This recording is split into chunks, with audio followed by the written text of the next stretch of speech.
Welcome to the Goldenrod Podcast, bringing you some of the latest and greatest Pokemon news and a few laughs along the way. I'm Ben, and as always, I'm joined by fellow Pokemon enthusiast Conor. Before we begin, you can jump around the podcast by using the timestamps in the description below.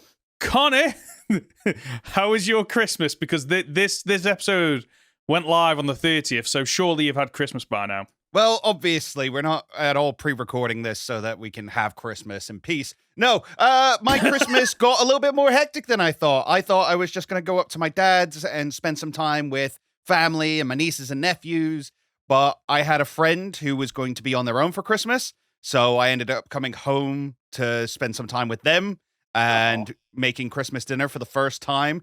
It went amazing, because of course it went amazing. How could it not go amazing? And I also dog sat for another friend so they could go up to their dads and not have to deal with the grumpy little boy that he is. I love him dearly, but he is a little grump. How was your Christmas? It was absolutely amazing. Got to spend time with friends and family. Ate too much, drank too much. As always, I had some amazing gifts off my wife and my daughter. I hope. I know what I want, but whether or not they get it for me is another thing. Wait, surely your daughter's at a point where you just buy your own gifts from her, right? Or do you and your wife buy each other's from her? So the way it works is that for Molly, me and Els will think, okay, what can we get her? And then we buy it together from Els. But it's mainly Els deciding what it is. But as a 10-year-old child, some ideas are absolutely amazing, and other ideas are bottom of the barrel bad. There is no in between. It is one or the other. So sometimes when I ask her, like, what should we get Miles for a birthday, or what should we get her for Christmas, and she comes up with an idea, I'm like, yeah, let's keep thinking, shall we? Yeah, we could do that. You're right. That is an option. Yeah, or how do you think about, like, honestly, sometimes the ideas are, sometimes they're amazing, sometimes, like I said, they are bottom of the barrel. But yeah, Christmas is absolutely amazing and exciting things. This is the last episode of the podcast in 2022. Do you know, I realized this the other day when we were recording, I think last week, that we have now done this both during the hottest day of the year and the coldest day of the year. Yes. That doesn't mean anything, of course. That's just how time works. But you know, we take the little bits of nostalgia we can have. Yes, yes. I like, if someone had told me, when we were coming up with the idea for the podcast, that it just didn't seem real at the time that we would get to this point where we've been doing it for around 30 6 episodes. Months? Yeah. Yeah, about 6 months, right? June we started, I think. Something like that. So we've been doing it for that long. And it's made me realize that when you see these other podcasts and like, okay, they do something special for 50 episodes, for 100 episodes, like, that's a long time. That's a lot of episodes. It is, like, 100 episodes is basically 2 years.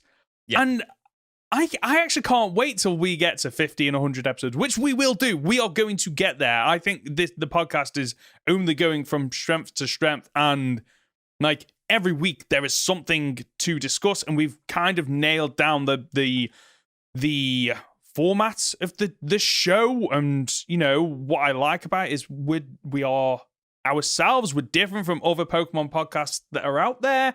So I just think it's been a great year. Congratulations to us both, patting ourselves on the back. And I'm looking forward to 2023 and what we talk about, review, and discuss moving forward. Yes. Yes. Okay, thank you. Thank you for contributing to this conversation. Absolutely riveting. Look, you're not the one who edits these. You don't get to see, like, your big blocks of waveforms and my tiny little slivers in between. Oh, no. No. Like, I always think this podcast is 50-50. It's give and take. It's really not. You talk so much. I do talk a lot. It's one of my things in life where if there's an awkward silence, I have to fill it. Not just on the podcast, but on anything, on YouTube, work life, anything else like that. I'm just that annoying person that people will be quiet and I'll just pop in with, what if you were suddenly attacked by a dinosaur? Discuss. And he's like, what? Where's this come from? What are we talking about? That's just how I am. Shall we move on to the main? Well, I was going to say the main content, but we haven't got main content because we are recording this about 12 hours after recording last week's podcast. There is no news. We discussed it in last week's, but we didn't want to go a week without a podcast. We wanted to drop something. So, in terms of how this week's going to run, we're going to do 3 more episodes of Pokemon Master Journeys, and one of them I cannot wait to talk about. And then we're going to do the guessing game as usual, but with a bit of a twist on it. So, for now, should we jump into the Pokemon Master Journeys weekly episode discussion? You want to do that first? Yeah, let's go ahead. Let's do that. That's the one that I want to do first. Episode 28, all out, all of the time. And wouldn't you know, it's another race episode. Yeah, they're good at these. They're like it's an easy way to get them to go to a location, I feel. It's like, oh, this thing looks interesting. Let's go take part. And granted, no 2 of the races have been identical. Like, they identical. There was a couple of swimming ones that were very similar. But I guess what I'm saying here is the race format, how the race runs is different every time. There's a twist, there's a spin on it, whatever it might be. So, for example, this one, they've got to race around one of the Alolan Islands, catching Pokemon as they go before each checkpoint. And I'm not even sure, how is the winner decided? I think it's first across the finish line. Is that what it is? They have to have caught all the Pokemon of the challenge along the way before each checkpoint. That's it. And there's 3 Pokemon they have to catch along the way: Alolan Geodude, Bruxish, and Persimmon. And all the nonsense that typically happens, mainly as a result of the All Out Brothers. The All Out Brothers! All Out! Like, what did you think of them? Interesting. I will say this episode seems very much designed to set up 2 things. Okay. One, that Ash has, like, he's such a humble person that he's forgot to mention to people that he is the champion of Alola. Yeah, apparently it slipped his mind. It just slipped his mind. It was like, that was the thing I did. I did win that, didn't I? Who hasn't been the champion of Alola at some point? That's nobody. He's the only one. He's the only one. Yeah, exactly. The first and only one. which is nice to see the people of Alola refer to him as the champion. That's really nice, and maybe something that will come back in the future. And secondly, is to set up, Z moves are a thing. And Ash has access to them, which will come up later. So it will come up. Yes, it will come up the very next episode. The very next episode, yeah. But it's almost between what I have noticed is between this season and last, that they have set up the usual gimmick, Gigantamaxing and Dynamaxing, and I thought that would be the sole gimmick. However, we've also seen Mega Evolution, and now we're seeing Z moves as well, which surely, like, they're not just having these for the sake of having them. They are going to contribute, surely, in the tournament format that we're getting next season, isn't it? Yes. Is it? And yes, the thing is, it makes Ash a wild card. As somebody who has access to Z moves and Gigantamax, and we kind of assume that he's going down the Mega route with, like, his Lucario. Yes. To have access to all of those, you never know which one he's going to pull, which one he's going to use, and it makes him very difficult to deal with as a competitor. Yeah, this is unknown grounds, because in the games, you've never had that. Well, yeah.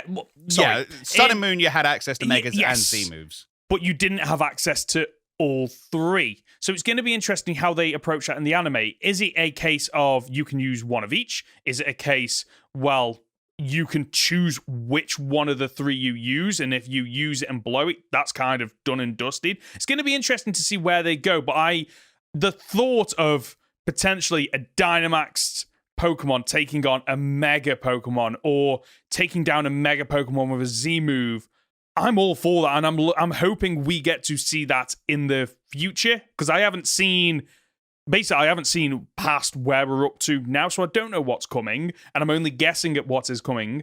But I think you're right that they aren't just in there for the sake of being in there. They are there to remind the audience that, yeah, these gimmicks are still a thing in the anime and can still come up at some point. Yeah. Which again, maybe another reason why, spoilers, Ash is leaving the franchise. Because he has access to too much now.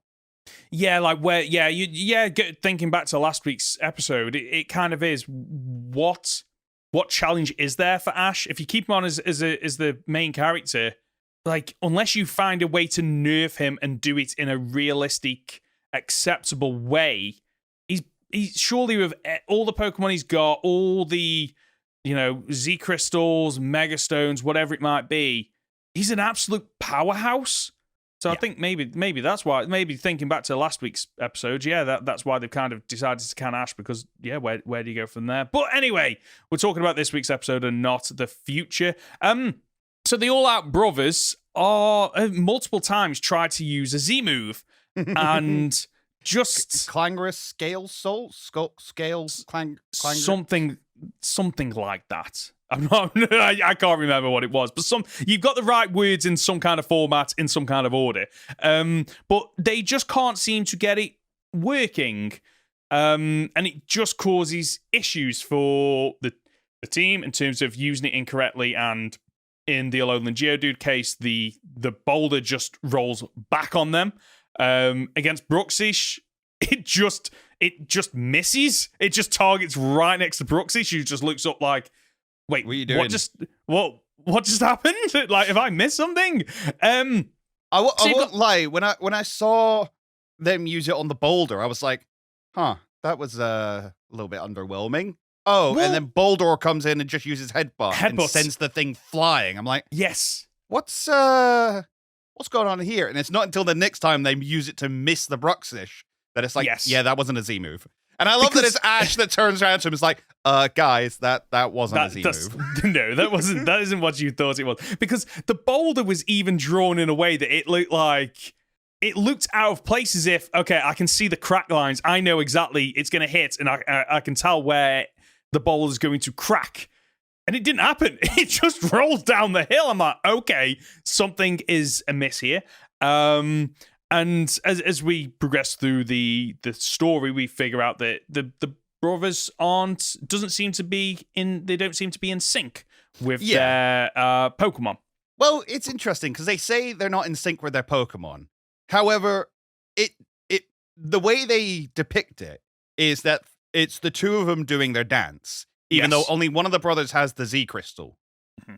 And the one with the Z Crystal does the right dance every single time. And it's the other brother that gets it wrong.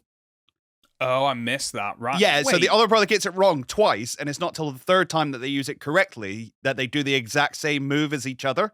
Is the brother getting it wrong the one with the Z Crystal? No. Oh. It's the other one. Wait, which is why I was like, I don't know. Do you both own the Komodo? Is that why you have to do it together? Is it because your hearts need to be in sync as a 3 rather than as a 2? Yeah. That's a little bit. You never seemed out of. And the whole point of this episode is like, you're not in sync with Komodo. And then they suddenly are without having changed or done anything. Yeah. So I think the lesson falls a little bit flat. Yeah, it does, because Ash it's basically that typical thing where Ash says, yeah, you're out of sync. And it's like, the brothers are just, why didn't we think of that? Oh, it is so obvious. Thank you, Ash, for telling us the exact issue, the exact reason why this isn't working. So I Despite agree the fact that you haven't actually said anything. Yeah, it's. I agree that the message, them being out of sync does feel a little bit flat, and I think it does what it needs to do in terms of an episode of reminding you that, yeah, okay, Ash is a previous champion, so he has got skills and experience, and Z powers are a thing. And the only other highlights for me was Grookey just taking one of Tropius's bananas from Team Rocket's Tropius. It's so happy that it's just got a banana. Oh yeah, there's another episode where Team Rocket are in it and don't really do a lot outside of it being an opportunity for them to bump into their Alolan Pokemon. So I'll take it. I will absolutely take it. And I love the fact that they even think back on him and to be like, oh, I wonder if Mimikyu's as creepy as always. I wonder what Marini's doing. And not once do they mention Beware. I'm like, come on now. Give me Beware. Is he? You got what you wanted for. Why did they leave those Pokemon behind? I couldn't tell you. I didn't watch the end of Sun and Moon, unfortunately. Okay. I'm curious why, because they just don't seem like the type of trainers that would leave Pokemon behind. They would, like, don't get me wrong, there have been moments in the anime when they've shown genuine care and affection for their Pokemon, but like, I don't know. I need to go back and watch Sun and Moon just so I can see what their journey was as well with their Pokemon. But yeah, it's a really short and sweet episode. It feels like a short and sweet episode. Yeah, I mean, I like the trials. I like the fact of using Pokemon to get over the obstacles. I find it. Does Ash use any of his Pokemon? Lucario. He uses Lucario to find the fish. Yes. Oh, yeah, he uses its aura detecting ability, I guess. Yes. Yes, he does. But he doesn't use them any for battle, does he? I don't think. No, there's not a lot of battling in the episode, is there, though? There's not. Because they make a point at the start of you're only allowed 3 Pokemon. I thought, right, okay, 3 Pokemon, 3 rounds. Okay, this is... But I did wonder, I was like, does the 3 Pokemon include Pikachu and Grookey because they're with you? I don't know. Surely it would, right? I mean, they don't use a full set. I mean, you've got what? Boulder gets used. Yeah. Pyukumuku. Yeah. And Lucario. That's it. They're the only ones that get... Strange, isn't it? Anyway.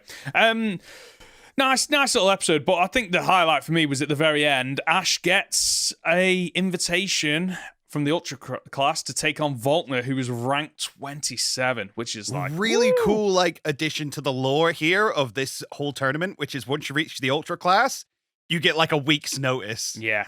Really cool. Add some suspense, add some gravitas to it of like, no, you are in the top echelon now.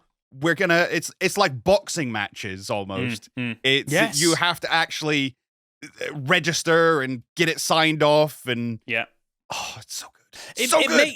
It makes sense though, doesn't it? Because you're absolutely right. You would want to pack out those stadiums, give people advance notice to get there, give the trainers advance notice to think, okay, I've got a week to do my research on their team, figure out what Pokemon I'm bringing along ready for the battle.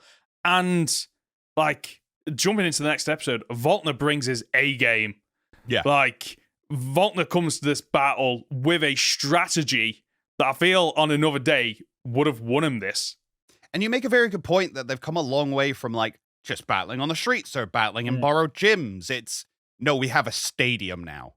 Oh, yes. We are at the Elite Four level already, or at least the prelims kind of thing. Yeah, I much prefer a battle that is in a stadium. It just feels more real. Yes. And more impactful than one on the streets, just a random battle on the streets.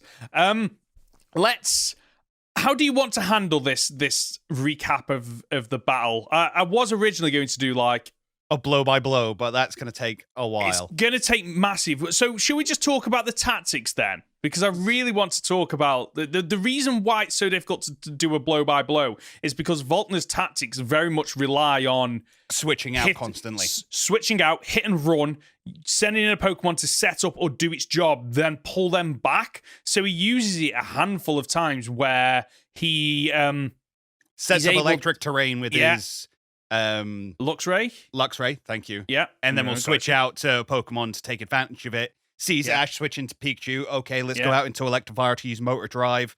Yeah. Using Rotom to get around the stadium and things like that to counter the quickness of his Gengar. Really, really smart tactics. And you can tell that we are on a different level now. We're not we're not messing around anymore.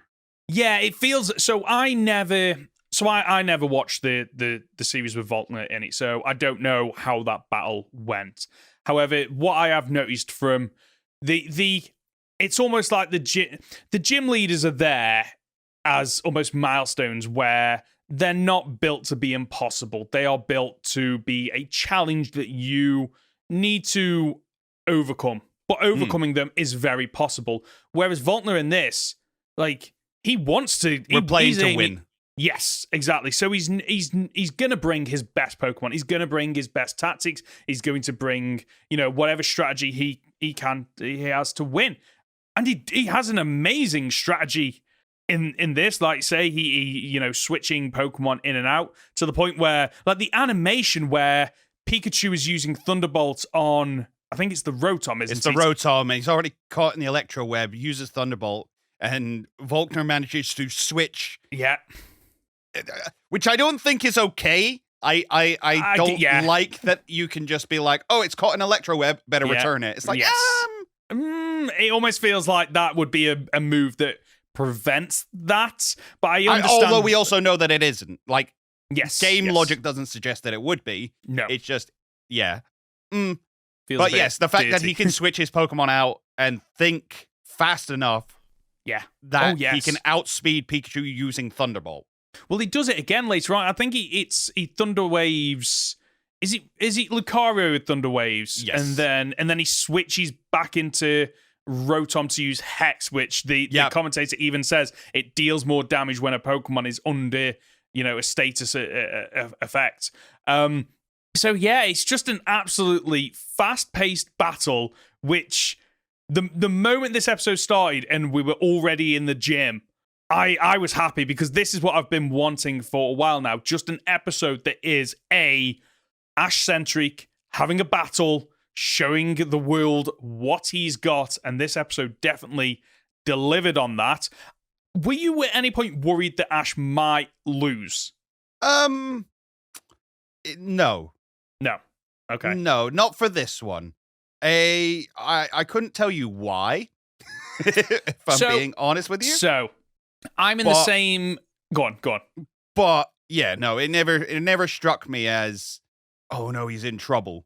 Because I think it's because they'd already set up the story moment and drawn so much attention to the Z move. Like, Volkner even says, oh, a Z Crystal. I've wanted to see one of those for a long while. So until he'd used that, I knew he was still in it. Okay, yeah.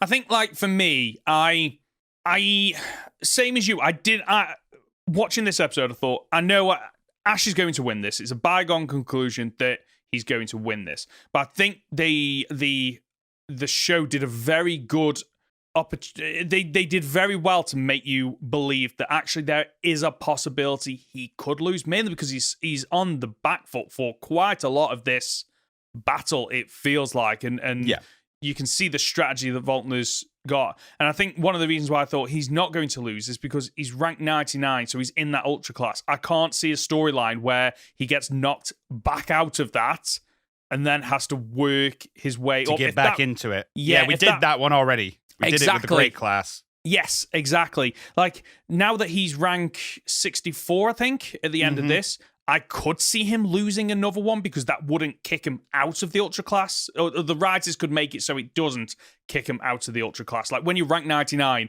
if you lose, there's no way you're staying in that class. Like, with it just being one. So I don't see that happening. I must say, though, I didn't like the fact that they did the typical anime thing that they've done before where Luxray and... Oh, yeah, Lucario. The dual knockout.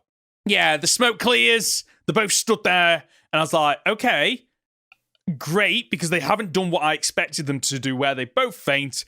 Now we get to see them go at it again until one of them is the clear victor. But no, they both just keel over and faint. I was like, right, okay, so we're doing this again. Fantastic. And it's an easy way for them to show that two Pokemon are on the same wavelength. Well, I don't know if they are on the same, because that Luxray didn't really take any damage.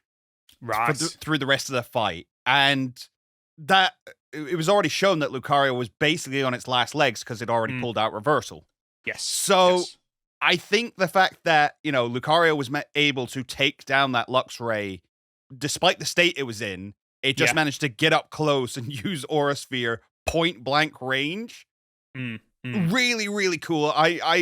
Yes, it was a little bit of a cop-out of, oh no, both Pokemon fainted, but I really didn't want Lucario to walk away from that. No, I get that. I mean, And I think if Luxray stood up as well, I'd have been like, sorry, a point black Aura Sphere and you just take Okay. it? No, okay. So it worked for me. It worked for me. Okay, fair enough. What about, did the way Ash won the fight win for you? Did it work for you, sorry?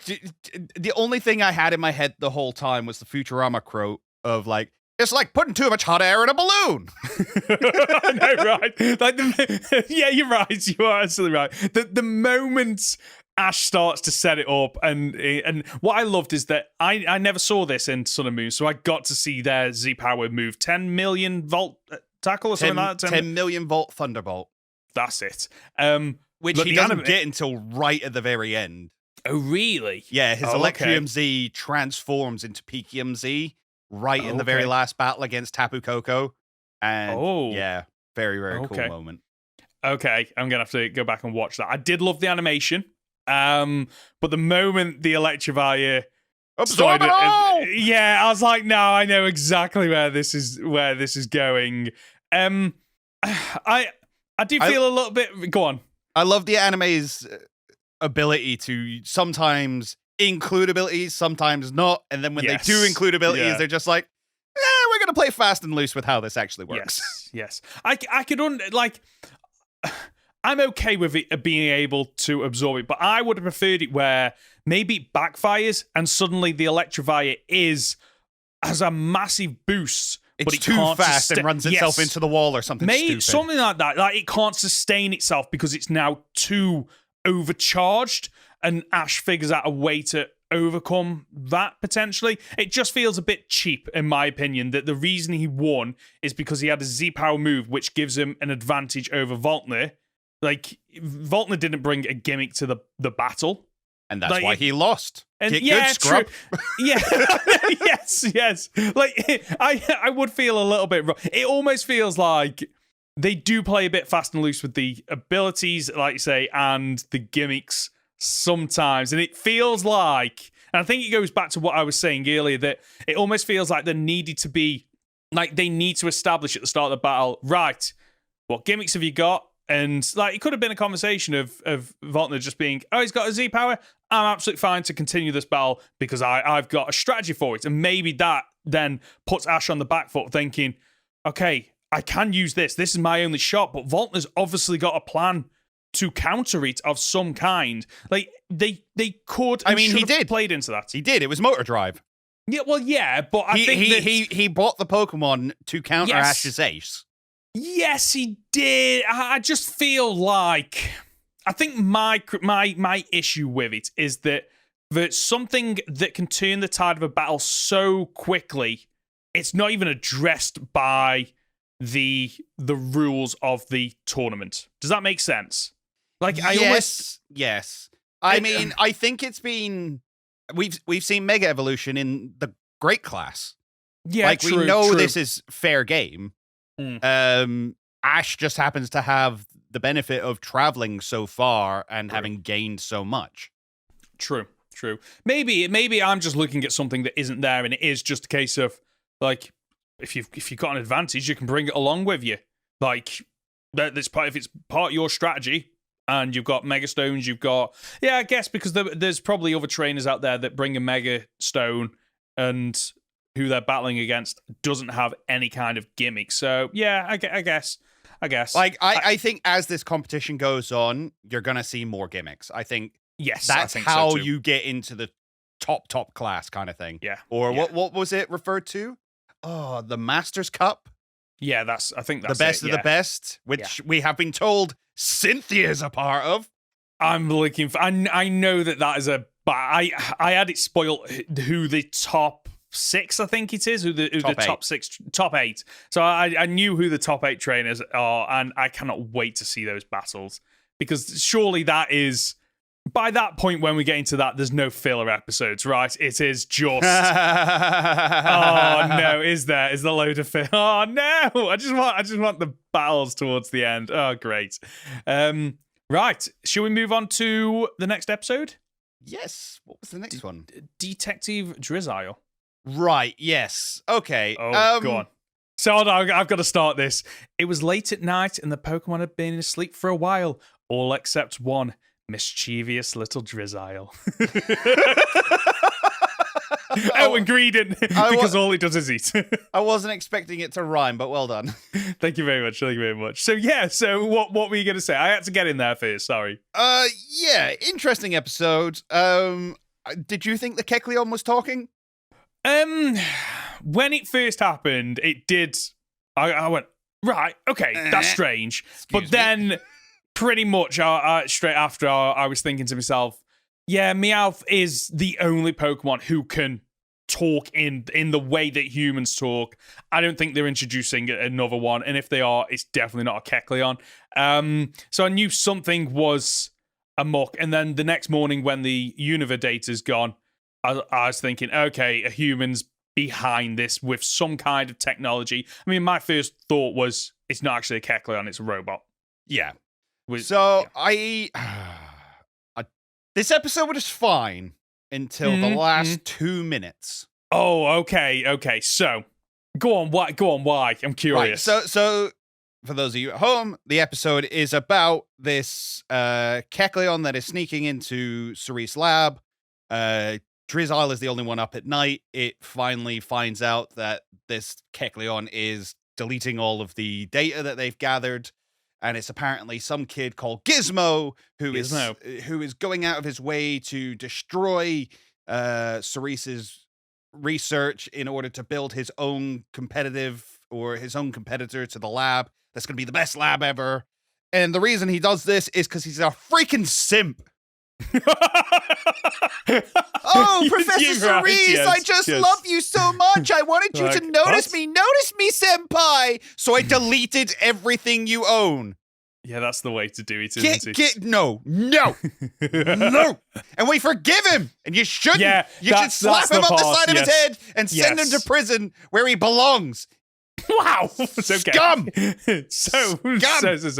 So I've got a few notes on this episode. So when we meet Gizmo for a split second, for the tiniest of moments, I thought it was Treno from X and Y, and I have no idea why. Oh, when he's hovering down, like, it's Treno, and then my brain was just like, no, why would it be Treno?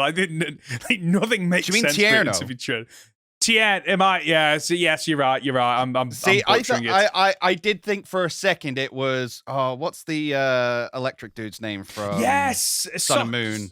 Sophocles. Sophocles. Yeah. Yes. Yeah. I can see that as well. But I think if you'd have rejigged the story, that could have worked with those characters. But like for a quick one and done character that we're never going to see again, I don't think.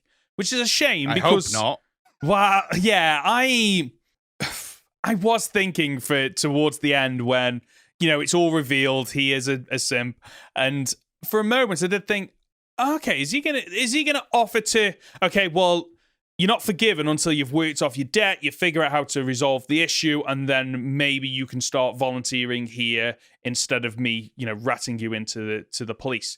I expected it to go that direction, which it kind of doesn't. Basically, it just ends with Gizmo getting the autograph, and then giving the data back, and the data because of course he made. And it's the other thing that wound me up is like a laboratory like. So I used to work in tech support. Right. Okay. So the idea of a laboratory of this scale, not A, having backups, and B, off-site backups. Yes. Oh yeah. Infuriated me. I completely agree with you there. And apparently they spent all night changing the passwords. Okay. That should be automated at this point. Yeah, it's very 3 months bizarre. at the minimum. Where's the security as well? Like, it's a shame we're not sponsored because this would be the perfect segue into some kind of, VPN or something like that. But Drizzile figures it out alongside Go. They manage to figure out who the culprit is. And during the fight, we haven't even discussed this. During the battle, Drizzile evolves into Inteleon after moping around for the best part of half the season. I mean, they make an effort to show that it's training on its own. Yes, they do. Yes. And is it kind of implied? Because every night it comes out and it looks up to the sky and it sees Inteleon in the stars. Yes. And then the night it evolves, it come out, it looks at the stars, and we don't see what it sees. And I think it's implied that it's not Inteleon, it's Go, or at least that was the reading I got from it. And that's why it evolves, because it's like, oh, I care more about my trainer than I do this weird obsession I have with becoming Inteleon. Yeah, so I didn't get that from it, but now that you've mentioned that, that makes sense with how it evolves, where Go protects Drizzile and says something. I can't remember what it says, but it's almost like... Yeah, it's a callback.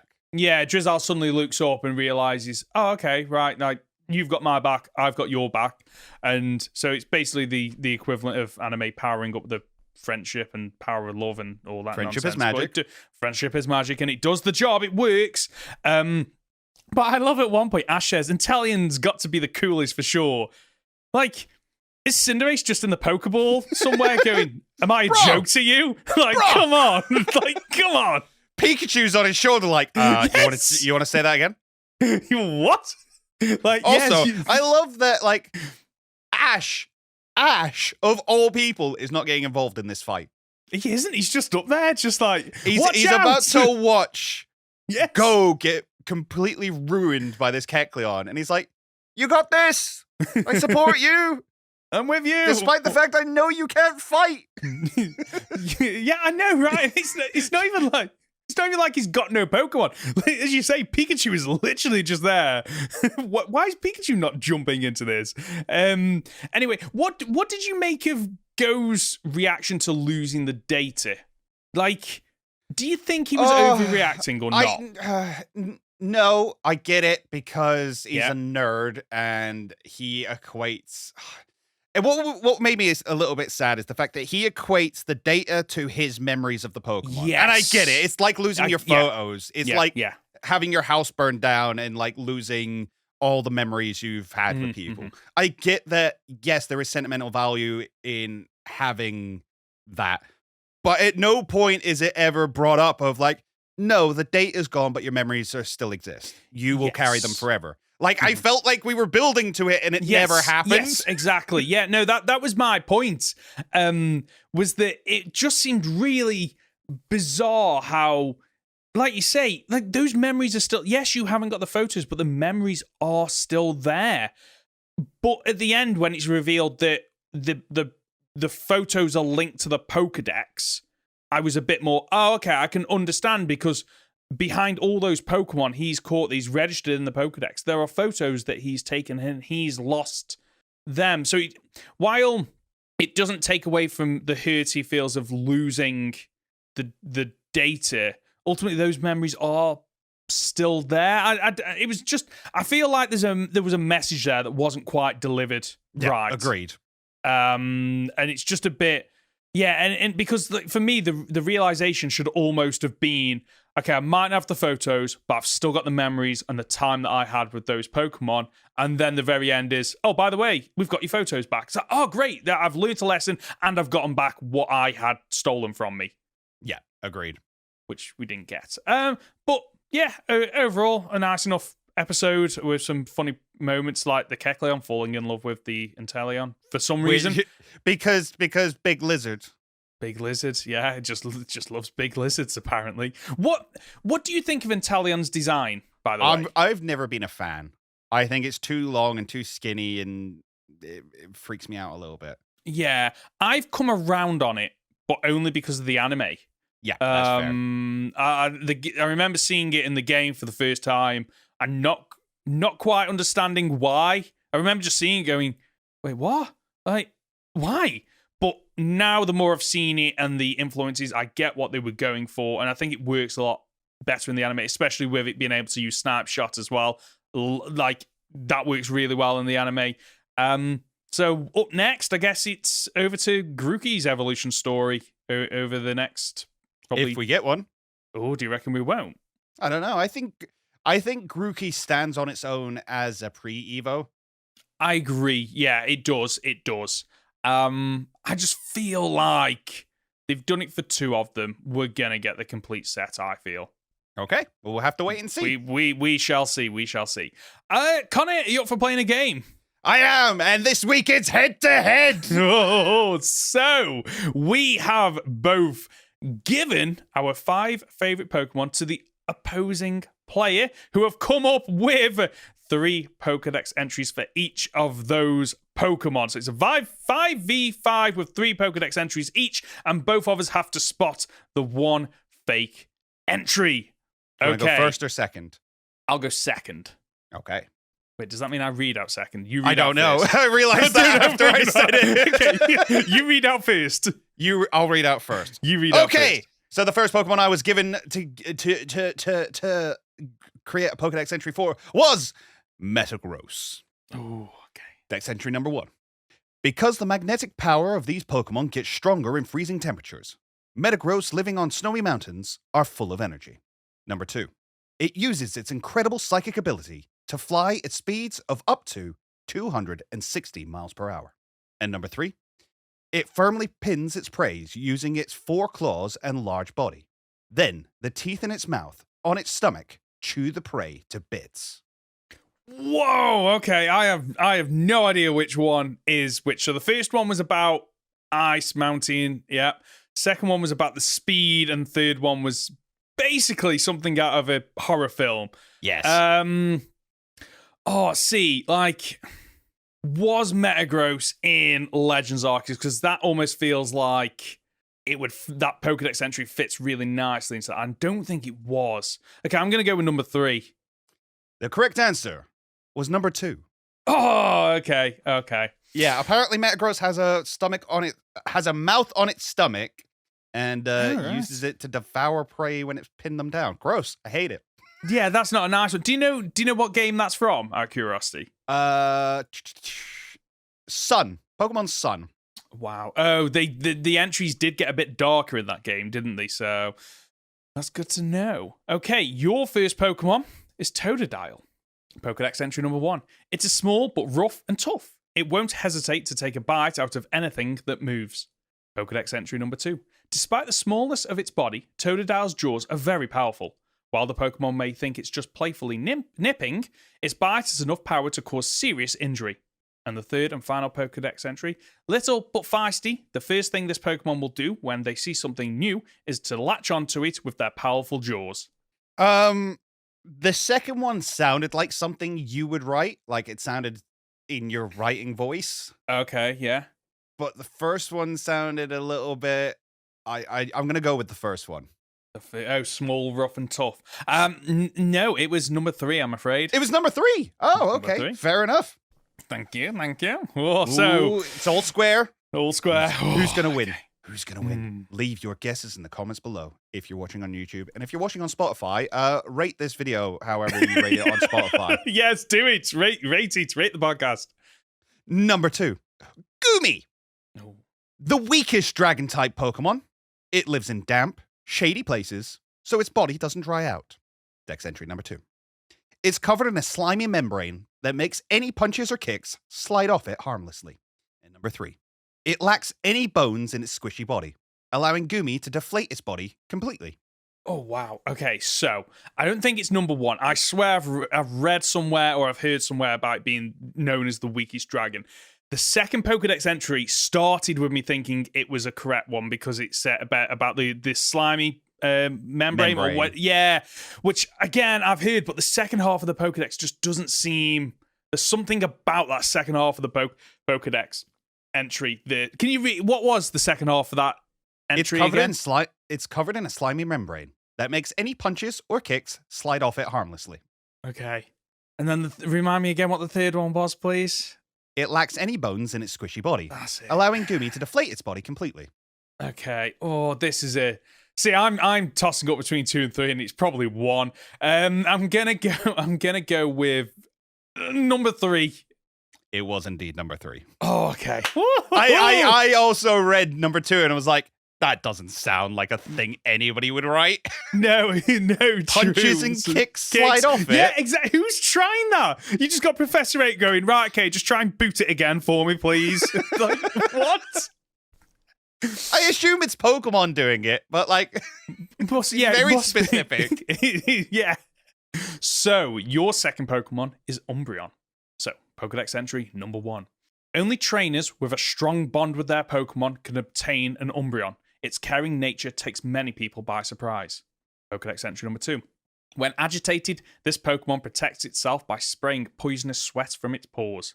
And the third and final Pokedex entry. Umbreon evolved from exposure to the moon's energy's pulses. It lurks in darkness and waits for its foes to move. The rings on its body glow when it leaps to attack. So I feel like, right, I know number 2 is correct. I have read that before. Oh, that's a shame, because I thought that was news to me. Yeah, no, it's because I was playing through Gold 97, which was like the remake of the beta, and it has Umbreon in there as a poison type. Oh, wow. Okay. Yeah, it was originally supposed to be Umbreon as a poison type and Leafeon rather than Espeon and Umbreon. Anyway, so I know the second one is true. I feel like what you've done here is put the first one in knowing that I'm going to be like, well, that's correct, and put the third one in knowing I'm going to be like, well, that's not how it evolves in game, so that doesn't make any sense, except from it's actually a double bluff because the first one is incorrect and the third one is correct, so I'm going to go with number 1 is the fake entry. Well done. Thank you. Well done. Oh, like, when I saw that, it sprays poison sweat from its pores, my first thought was, oh, this is the perfect entry to throw into here because, like, it sounds so fake. Mm-hmm. But well done. You absolutely nailed that one. Why, thank you. Your third Pokemon is Meganium. Okay. Anyone who stands beside it becomes refreshed, just as if they were relaxing in a sunny forest. Number 2, Meganium's breath has the power to revive dead grass or plants. It can make them healthy again. And number 3, the antennae on its head are used to detect pheromones of plants that are dying or decaying, which it then rushes to revive. Okay, I think number 2 is correct. It's 1 or 3. Number 3. Number 3 is correct. Oh, okay, right. As in, you're right. It is number 3. I was correct. Yes, you were correct. Oh, okay, right, okay. Whew.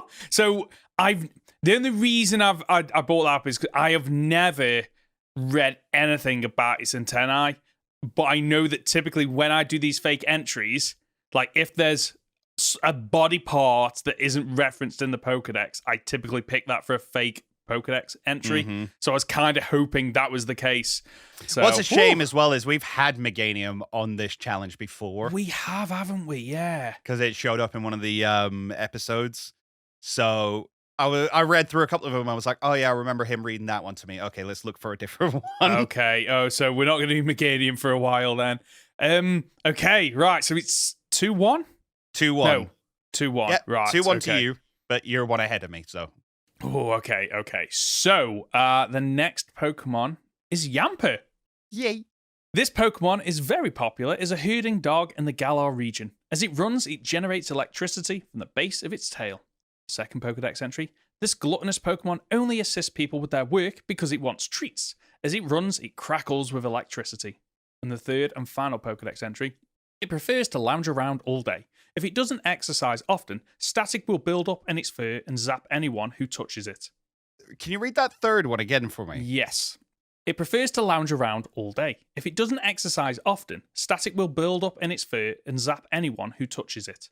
Okay, so I hate that you're starting to play games with these ones. And what's worse is I'm starting to see them, which I then Okay, right. Going backwards on. So, for instance, I like the first entry. I like the first entry because it's based on corgis, and like I didn't realize until very recently that corgis were initially herding dogs, which doesn't seem right, does it? No, but they are. They're bred to be herding dogs. Oh, okay. So I like the first entry. That makes sense as the inspiration. But if I'm suggesting that the first entry is correct, I think the third entry is also correct because it contradicts the first one, which is why you'd include it. Although that being said, Yamper's only appeared in one game, so you've only got 2 Pokedex entries to pull from. And the first 2 were more similar. Can I have the second one again, please? Sure. This gluttonous Pokemon only assists people with their work because it wants treats. As it runs, it crackles with electricity. No, I don't like that one. I don't like that. We're going to go with that one, even though it's probably the third one. It is the third one, so It's you the were third one. incorrect. I'm ever so sorry. Yes, and you're all right. It's only appeared in one game, so I literally had 2 Pokedex entries, and I just had to just figure out what I can make for the third one. But yeah, it was news to me that this is apparently a herding dog. Like, Yep. Boltons kind of makes sense. Corgis are indeed herding dogs. That's why you find them in the first gym. Yeah, makes around all sense the now. Wooloo. Makes sense now. Go on then. I need to catch up here. Okay. Wait, no, it's you to read to me. Oh, I just gave you one, didn't I? Oh, yeah. Right. Number 4. Number 4. Togepi. Oh. Given the shapes on the Pokemon's shell, some people have speculated that it's connected to the legendary Pokemon Latios and Latias. Dex entry number 2. A proverb. Let's try that one again. A proverb claims that happiness will come to anyone who can make a sleeping Togepi stand up. And number 3. This ovate creature is frequently mistaken for a moving egg when encountered out in the fields or in the mountains. Its guileless smile soothes the soul. What? Okay, right. I don't know if you've gone for a massive bluff in that last one and chosen something, a word in there that you struggle to pronounce. Like, that is some major bluffing game if number 3 is fake. Hey, right click, find synonym. Yes. Okay, the first Pokedex entry as well, the fact that people think it's related to Latios and Latios because of the shapes, and actually, yeah, they have the shapes. So I think the second one's correct, is legit. I think it's between 1 and 3. I think number 1's the fake one. Do you? Are you sure? Yes, I'm sure. Well, yes. Right click, find synonym is not what I did. It's the first one. Oh, right. Okay, so it is the first one. Right, it is okay. the first one. Oh, that was a very good one. That was a very good one. I felt like I just had to make a guess on that one. It was that's a theory that I have heard before. Yes. That there is a connection, especially considering that like it evolves into Togekiss, which shares some semblance. But no, never mentioned in the Pokedex, which makes it 3-1. I am okay. Getting wrecked here. I need these next 2, and I need you to miss one even to draw. Yes, okay, right. So the next Pokemon is Arcanine. I've got a feeling you will get a point on this. So, first Pokedex entry. The sight of it running over 6,200 miles in a single day and night has captivated many people. Second Pokedex entry. An ancient picture scroll shows that people were captivated by its movement as it ran through prairies? Prairies? Yeah, prairies. Third and final Pokedex entry. Light on its feet as if dancing on the wind, it leads its opponents on a merry chase while avoiding them at the same time. All right, that's... None of these sound real. Yes! Yes, okay, I'm happy. Like, I know it's super fast, but 6,200... What was it? 6,200 miles in a single day. All right, in a single day, okay. That's still a lot. It's like, I'm just going cross country. Give me a minute. Yeah. But the second one is an anime referral, so I'm going to have to gamble it all and say the second one. I'm afraid it was the third and final Pokedex entry. Oh, I lose! Oh, okay. Woo! Well, I'm glad that one tripped you up because that was the one. The reason I put that so close towards the end is I didn't want to give it to you first. You get an early, easy point, and then the momentum's with you. So, I'm quite happy with that one. Was the third one the one where you said the word prairie? No, it was the second one. Okay, fair enough. Yeah. The third one was light on its feet as if dancing on the wind. I was quite happy with that one. Okay. I don't want to play anymore. If I don't give you your final one, I can't lose, right? Wait. Wait, what? I was already 3-1 into it. Was it 4-1? No, 3-1. 3-1. 3-1. Right, one more to go each. Okay. So, Mudkip. Ooh. Mudkip live primarily in marshy swamps. Their gills are specially designed to filter out the mud from... Sorry. I have written this down wrong. Wait, you've written it down or you've taken it from a Pokedex entry wrong? I was writing. I write them all down because I'm an idiot. Copying and pasting is too hard. Is that a bluff? Wouldn't you love to know? Right. Mudkip live primarily in marshy swamps. Their gills are specialized to filter out the mud that passes over them. Right. I did just read it wrong. Okay. Number 2. Its large tail fin propels it through the water with powerful acceleration. It is strong in spite of its size. To alert it, the fin on its head senses the flow of water. Wait, what? No. Hang on. You okay over there? No, I'm having a stroke. Give me a minute. I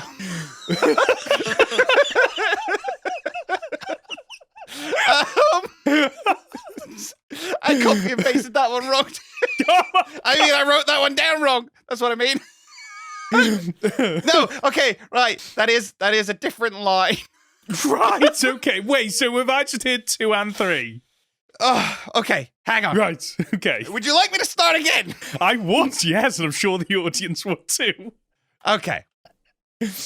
Number 1. Number 1. Mudkip live primarily in marshy swamps. Their gills are specialized to filter out the mud that passes over them. Number 2. Its large tail fin propels it through water with powerful acceleration. It is strong in spite of its size. Number 3. To alert it, the fin on its head senses the flow of water. It has the strength to heft boulders. Whoa, okay. Okay. Right. Wow. What was number 1 again? Sorry. Mudkip live primarily in marshy swamps. Their gills are specialized to filter out the mud that passes over them. Okay. And then number 2 was the speed number 3 boulder. I'm gonna go number 2. It was number 1. Oh, okay. There was no double triple bluff there. I did just fail to write that one down. That was absolutely fantastic. Right. On to your final Pokemon, Ampharos. Pokedex entry number 1. It gives off so much light that it can be seen even from space. People in the old days used its light to send signals back and forth with others far away. Pokedex entry number 2. The light from its tail can be seen across the ocean. When Ampharos stores too much energy, the red orb atop its head also glows.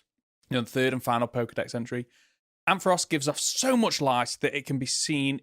wait, what? Have you copied the space one twice? It's the second one! It is the second one.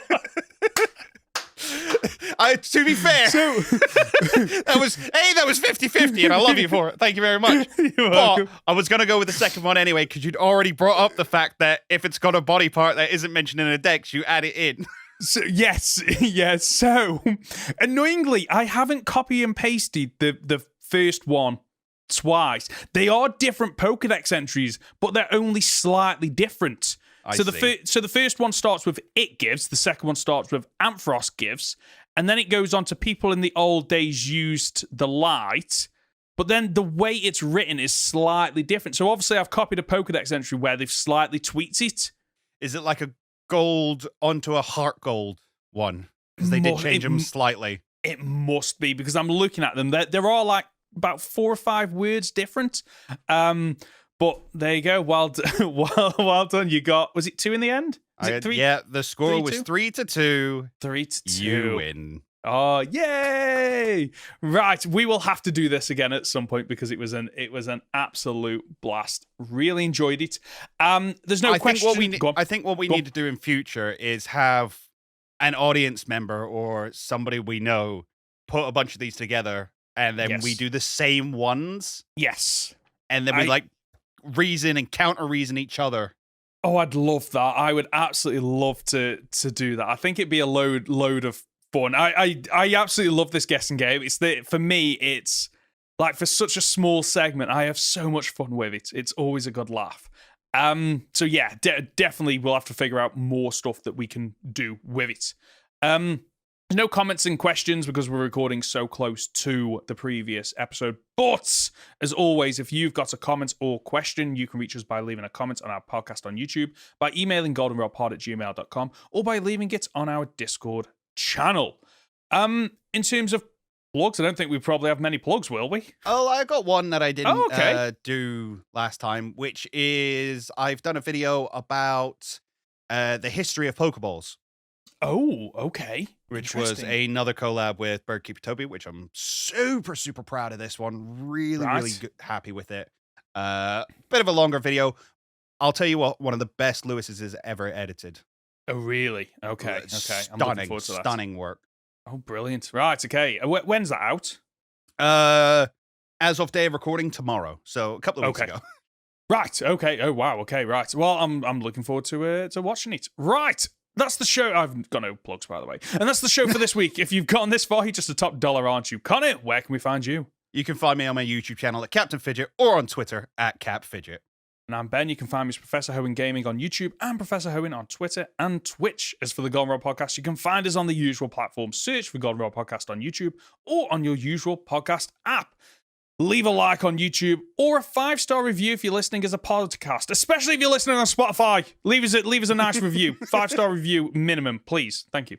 We'll be back next Friday for another week of Pokemon podcast content. See you next year.